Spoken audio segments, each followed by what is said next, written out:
Hey guys, in this video, we're going to take a look at how you can add or remove apps to per app settings on the iPhone 15 series. First, let's go back to the home screen by swiping up at the bottom of the screen. From the home screen, tap on settings.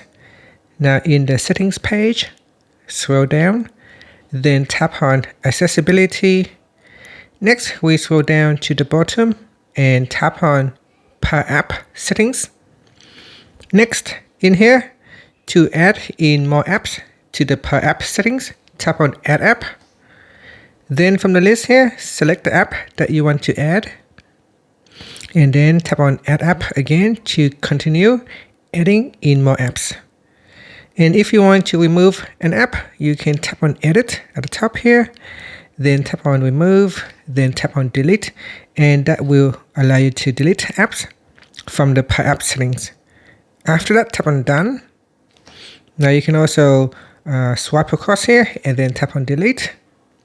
To customize individual app settings, you can tap on the app, and then in here you can change the settings so that the settings only change to that particular app only. And that's it. After that, you can swipe up to go back to the home screen.